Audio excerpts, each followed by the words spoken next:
नमस्कार दोस्तों, teaching solution with R K में एक बार आपका फिर से स्वागत है। और आज हम बिहार जीके की एक और नई सीरीज के साथ आए हैं, बिहार स्पेशल सीरीज, जो आगामी सचिवालय सहायक, बिहार एसएससी इंटर स्तरीय और इसके साथ साथ जो है आपको टीआरई 3.0, 4.0 या बिहार के अन्य सभी छोटे बड़े सभी एग्जामों के लिए कारगर प्रश्न है और इससे सीधे पूछे जा सकते हैं। और स्पेशली 70वीं बीपीएससी में इससे फोकस्ड प्रश्न बहुत सारे रहते हैं और ये प्रीवियस ईयर कलेक्शन है।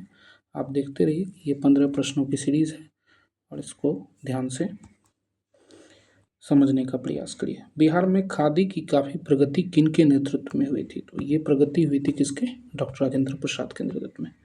किसके नेतृत्व में हुई थी? राजेंद्र प्रसाद के नेतृत्व में। ठीक है, आगे की ओर चलते हैं। आगे है कि बहावी आंदोलन के किस नेता को पटना के सादिकपुर के सदस्यों ने अपना आध्यात्मिक नेता माना? तो ये कौन थे? सैयद अहमद बरेलवी। पटना के सादिकपुर एरिया में सैयद अहमद बरेलवी के नेतृत्व में क्या चला था? मुस्लिम सुधार के लिए एक प्रयास चला था, जिसमें ये प्रयास था कि मुस्लिम के अंतर्गत जिहाद को जो है वो लाया गया था और जिहाद के अंतर्गत जो है अपने अंतर्मन को साफ करने की बात की गई थी, ना कि लड़ाई झगड़ा या दंगे फसाद करने की बात की गई थी। ठीक है, कौन सी संस्कृत की पत्रिका नहीं है? तो ये याद रखना है कि अवंतिका जो है ये संस्कृत की पत्रिका नहीं है। ठीक है, इसमें आख्यम, विद्यार्थी मित्रम, अवंतिका सभी क्या है? संस्कृत की पत्रिका है। बिहार में अधिष्ठापित विद्युत क्षमता का मुख्य स्रोत क्या है? तो जानते ही हैं कि भारत की अधिकांश बिजली का स्रोत जो है ताप विद्युत है और बिहार में भी अधिकांश बिजली ताप विद्युत से ही होती है। ठीक है, वर्तमान में बिना औद्योगिक विकास के बिहार किस प्रक्रिया से गुजर रहा है?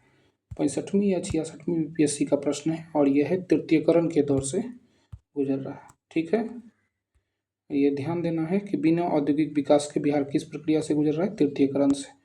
और इसलिए यहाँ के मजदूर जो हैं वो पलायन के करके बाहर जाते हैं कमाने, और अब उत्तर भारत में इनका जाने का परसेंटेज से ज़्यादा दक्षिण भारत में होता चला जा रहा है। हैदराबाद और अन्य जगह पर पलायित हो रहे हैं। ठीक है, मीर कासिम ने बिहार में अपनी कहाँ राजधानी बनाई थी? तो बिहार में गन सिटी के नाम से मशहूर मुंगेर, ठीक है, यही राजधानी बनाई थी और अंग्रेजों से हटकर जो है किलेबंदी की थी और अपने आप को मजबूत किया था। तो राजगृह में किस मगध नरेश ने महात्मा बुद्ध के उपदेश को सुनकर बुद्ध धर्म को स्वीकार किया? तो ये करने वाले कौन थे? हर्यक वंश के शासक बिंबिसार। ठीक है, भोजपुर के उज्जैनी शासकों की राजधानी कहाँ थी? भोजपुर के उज्जैनी शासकों ने ढाव, बिहटा और बक्सर तीनों अपनी राजधानी रखी है। ढाव, बिहटा और बक्सर, ये याद रखना है। और इसका क्या उत्तर हो जाएगा? उपरोक्त में से सभी, ये ध्यान देना है। ठीक है, आगे चलते हैं। आगे का प्रश्न है कि निम्नलिखित में से किस जिले की सीमा पश्चिम बंगाल से नहीं जुड़ी हुई है? कटिहार, किशनगंज और पूर्णिया तीनों पश्चिम बंगाल से लगता है, जबकि मतलब किशनगंज जो है वह, अररिया जो है वह नहीं लगता है। कौन सा नहीं लगता है? अररिया जिला का सीमा जो है वो बंगाल से नहीं लगता है। ठीक है, बिहार में वर्ष 2005-06 में सजावटी ग्रेनाइट के सुरक्षित भंडार कितना था? 359 लाख घन मीटर। यह प्रश्न पूछना ना पूछना तो बीपीएससी की मर्जी पर है, लेकिन एक बार पूछा जा चुका है 5-6 के डाटा जो है, इसलिए जो है ये प्रीवियस ईयर का प्रश्न था तो मैंने डाल दिया। बिहार के किस स्थान पर खाद का कारखाना है? तो ये कहाँ है? बरौनी में। खाद कारखाना कहाँ है? बरौनी में। ठीक है, सीमेंट रहता तो डालमिया नगर हो जाता। ठीक है, भारतीय संविधान के किस अनुच्छेद के तहत राज्यों को केंद्र सरकार द्वारा उद्गीहित और संग्रहित कर में हिस्सा प्राप्त होता है? ये याद रखना है कि टैक्स के संबंध में जो है आर्टिकल 275 कहता है ऐसा कि अगर केंद्र सरकार द्वारा जो है वो लगाया गया है और राज्य सरकार उसको संग्रहित कर रही है, तो इसमें कौन कौन से टैक्स आते हैं वो आपको पिन करके कमेंट में बताना है। अनुच्छेद 275 इसका जवाब होगा। ठीक है, इसके आंसर मैं बाद में कमेंट में पिन करके दे दूंगा। बिहार में खादी की काफ़ी प्रगति किसके नेतृत्व में हुई थी? खादी की प्रगति जो है ये राजेंद्र बाबू के नेतृत्व में हुई थी। हो सकता है कि ये दोबारा रिपीट हो गया हो क्वेश्चन, कोई बात नहीं है। ठीक, आगे चलते हैं। पटना नगर पर 24 जून 1763 को किसने अधिकार किया था? तो एलिस ने जो है आक्रमण करके ये पटना को जीत लिया था 1763 में।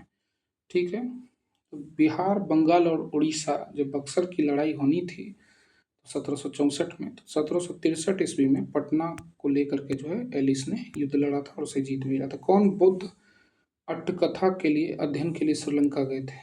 तो बुद्ध के अट्टकथा अध्ययन के लिए ये जो थे, ये बुद्ध घोष श्रीलंका गए थे। कौन गए थे? बुद्ध घोष श्रीलंका गए थे। ठीक है, तो टीचिंग सॉल्यूशन विद आरके के जो प्लेलिस्ट में आप जाइएगा तो उसमें आपका सीडीपी का वीडियो है पूरा पड़ा हुआ, जो कि आगामी जो है 7 तारीख को जो आने वाला सीटेट का एग्ज़ाम है उसके लिए कारगर होगा। साथ साथ जो है रेलवे स्पेशल का बैच चल रहा है, रेलवे स्पेशल का करंट अफेयर्स चल रहा है, वो उसकी भी सीरीज आएगी, और टीआरई 3.0 4.0 के लिए एनसीईआरटी की सीरीज चल रही है, उसे देखते रहिए। हम लगातार चैनल पढ़ाते रहेंगे। ठीक है, चैनल को शेयर सब्सक्राइब करते रहिए ताकि हमारा हौसला बना रहे। और अभी तक आपने अच्छा रिस्पॉन्स दिया है और हम उत्साहित होकर आगे भी वीडियो बनाने का प्रयास करेंगे और लगे रहेंगे। ठीक है, हम आप लोगों की सफलता की कामना करते हैं। ठीक है, चैनल को वॉच करते रहिए, शेयर सब्सक्राइब करते रहिए। धन्यवाद। ठीक।